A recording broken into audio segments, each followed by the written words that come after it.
Pés na Estrada do Conhecimento, neste momento, ele se caracteriza mais como um experimento pedagógico, né? Em que nós começamos esse pensar no ano de 99, onde desenvolvemos nossa primeira viagem de estudos ao município de Fraiburgo, onde visitamos o assentamento do Movimento dos Trabalhadores Rurais Sem Terra, né? E na sequência, então, aprimoramos, desenvolvemos alguns estudos, e para esse ano 2000 nós demos novamente a viagem de estudos para o município de Fraiburgo e incluímos então uma viagem a nível nacional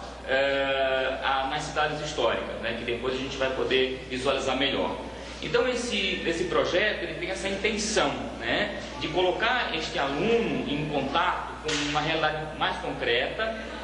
procurando desenvolver relações e reflexões em torno das questões teóricas que nós desenvolvemos no dia a dia, né? A prática nos tem mostrado que é um trabalho, é um experimento interessante, né? E que para o ano que vem, então, a gente tem ele como um projeto mais elaborado, com uma metodologia mais apta, né? Nesse primeiro ano, então, 2000, nós fizemos a nossa primeira viagem ao município de Fraiburgo. Então, o que é que a gente procurou desenvolver lá? Uma reflexão em torno da questão do movimento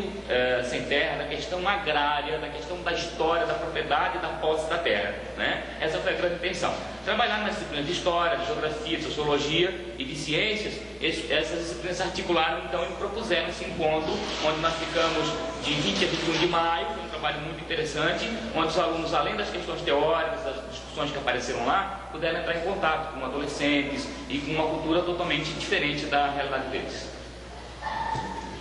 Por isso que é interessante que a gente o que está se fazendo nessa área?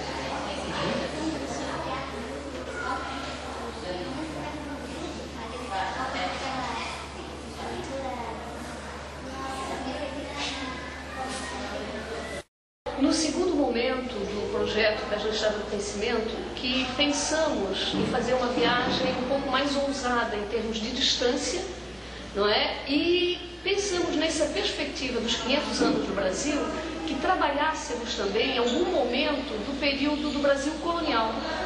E a proposta de caminharmos até as cidades históricas de Minas Gerais era inclusive também para pegarmos um período extremamente importante da história colonial brasileira, que quando trabalha com os alunos, principalmente alunos adolescentes, eles se sentem extremamente distantes e desligados dessa realidade que eles não convivem no momento. E a perspectiva de nós trabalharmos história, inclusive aqui no Colégio de Aplicação, é de não vermos a história como algo que aconteceu no passado apenas e depois acabou e recomeçam outros períodos, não é isso, mas sim olharmos a história na perspectiva das mudanças, das permanências, das continuidades, das rupturas do processo histórico, e percebendo nisso que dentro do tempo histórico, questões, características de uma história de séculos passados, ainda tem permanências, inclusive no presente que a gente vive. Então, se os alunos ouvem isso apenas, é muito complicado para a noção, dentro da noção de tempo que eles têm, eles trabalharem com isso. A partir do momento que eles vão a esses espaços, através da proposta de estudo do meio, né, que é o contato com essa realidade histórica, eles podem sentir, seja na arquitetura, seja no processo de urbanização da região, nos arredores, né, da região histórica, seja percebendo a forma como era vivida aquela realidade através do contato com os habitantes da região, né, visitando e sentindo o cotidiano das pessoas do período colonial, através da visita aos museus, às casas, o calçamento das ruas. Quer dizer, então é uma quebra nesse tempo lógico, entre aspas, que nós podemos ter hoje, e é percebendo isso, as mudanças, as permanências, as transformações, que a história é isso, é essa riqueza, ela não está dada, acabada, ela é construída. E um outro aspecto importante também, quando trabalhamos, por exemplo, a cidade dos inconfidentes, né, seria perceber até que ponto a história constrói os seus heróis, até que ponto a historiografia constrói a visão de nação, a visão de país, a visão de poder, e percebermos que isso realmente é dado em cima de interesses de grupos políticos que disputam projetos políticos. Então isso tu sente, é no período colonial, é hoje, foi alguns anos atrás. Então, quer dizer, é a história do homem e dos alunos se sentirem enquanto sujeitos históricos dentro desse processo. Então esse objetivo, a gente sabe que não é simples trabalhar, mas é uma proposta que está embutida em todo o projeto da Estrada do Conhecimento.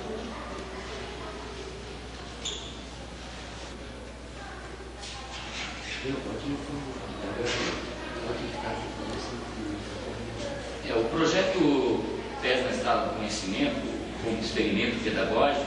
ele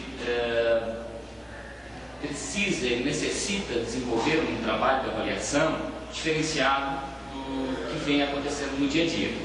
Em função de que as saídas de campus, elas entram em contato com diversas realidades, permitem os alunos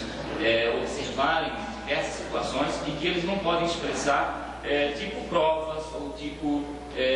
simples trabalhos. Então, nós pensamos, eu e a professora Marise, com o apoio de outros professores, pensamos na possibilidade de desenvolver situações diferenciadas de avaliação. Então, no caso de Fraiburgo, os alunos apresentaram uma avaliação que nós denominamos de diário de viagem. Nesse diário de viagem, então, eles procuraram fazer um relato, né, cada um tem o seu estilo, procurando tratar não só as questões teóricas, analisadas, mas também as questões deles, da adolescência, do dia a dia, e eles então no final produziram um diário com fotos, com produções deles, e foi um trabalho assim, muito interessante. No caso de Ouro Preto e das demais cidades históricas, nós desenvolvemos uma avaliação que nós chamamos de revista. Então, cada grupo de trabalho produziu uma revista, e essa revista deveria dar conta das questões que o grupo definiria, questões culturais, questões sociais, políticas, ambientais, econômicas, ou um conjunto dessas questões, para que eles então pudessem fazer uma amostragem de toda a situação vivenciada, né? E paralelo a isso, ainda nas cidades históricas, cada grupo de trabalho ficou responsável por uma filmagem, né, de uns 10, 15 minutos por grupo, onde eles então, através de uma reflexão anterior, fariam algumas tomadas do ambiente e que mais tarde então produziríamos uma edição e teríamos ali o registro do grupo. E como um trabalho conclusivo, né, nós então produzimos essa amostra, né, que ela chama Andarilhos, uma amostra deste e de outros tempos, que teria essa função de juntar todas essas informações e então expor através de fotografias, de produção de texto e de produções artísticas com vistas ao fechamento da atividade e também do planificação